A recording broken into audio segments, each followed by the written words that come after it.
else to say it, if you would like to wear a mask because you believe it's going to save you or help you, or perhaps you're immunocompromised, you have the freedom to do that. And I hope people are not going to give you a hard time about it because they don't know what's in your life or in your situation. But if you do not want to wear a mask, or perhaps you are medically unable to wear a mask, don't worry about wearing one anymore. You do not have to. And yes, I know there's been questions about, well, or statements that, but private businesses can do whatever they want. They can tell you no shirt, no shoes, no service, no mask. I even saw a sign on a door that said that. They cannot do that. First of all, most of these, a vast majority of these businesses are doing this because of this executive order. When you are enforcing things upon the people, the customers, the clients that come into your doors as a business, because the government has told you so, because the government has said you must do this, well, then you are acting as an arm of the state. Then you are bound by all of the restrictions that apply to government because you're doing the government's dirty work. So of course you can't hide behind the whole I'm a private business thing.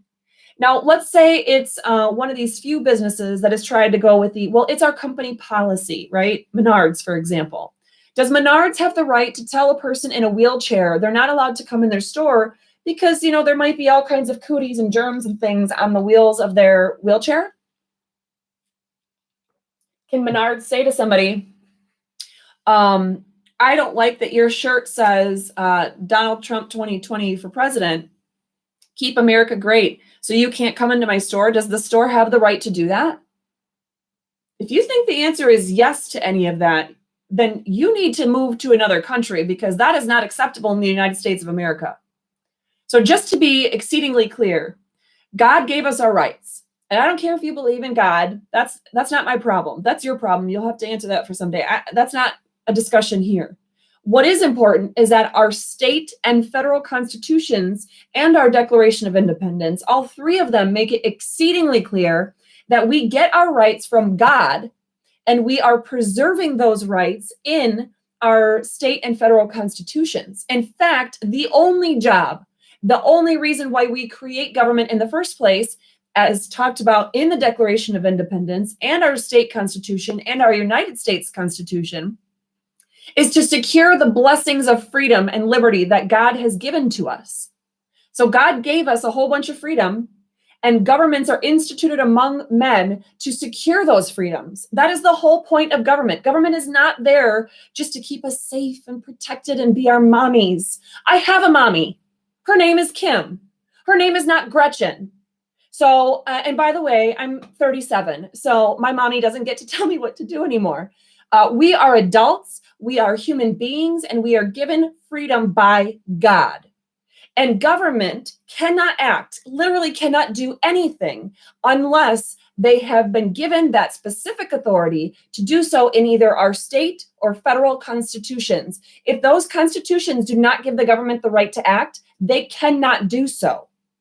Now, we as people, everyone kind of takes the notion that, well, and this is state legislators, other attorneys, business owners, the average Joe, everyone in every scenario has asked me over the last several months, well, Catherine, where does it say in the state laws or in our constitution that I have the right to not wear a mask? Can you please tell me that so I could share it with people? First of all, we don't have to prove that we have the right to do anything. We are setting up our government to control the government to protect our rights, not to control us and protect the government's right to control us. No, we don't have to prove that we have the right to do something. God gave us those rights. Now, to be very clear, let's just look at the first 10 amendments, the first 14 amendments of the United States Constitution. Most of those are getting at the specific liberties that we as the people retain, even though we have instituted this government, right? And have this society. In fact, our rights that are being secured are those that we hold as individuals, not as a collective. So at any rate, despite all those individually enumerated rights, right? The right to bear arms, the right to be free from unreasonable searches and seizures, right? So we have the Second Amendment and the Fourth Amendment, the right to due process and the Fifth and 14th Amendments. We have the right to free speech and free press and freedom of religion, the freedom to hold our governments accountable, and in the First Amendment of our United States Constitution. We have all kinds of rights, but let's not forget the right under the Ninth Amendment of our United States Constitution. That might be the most important of all. Why? Because it says God gave us a whole bunch of rights. We don't have to list them all. If we didn't list it, it doesn't mean it doesn't exist. And it doesn't mean that the government isn't supposed to be protecting it. The government still has an obligation to protect rights that we have been given by God, even if we don't enumerate those in the Constitution. Now, you may not like that clause. I didn't write it. It's in there. We're bound by it. In fact, if you have taken an oath of office anywhere in the executive, legislative, or judicial branches, Article 6 of our U.S. Constitution requires you to uphold that part of the Constitution, whether you like it or not.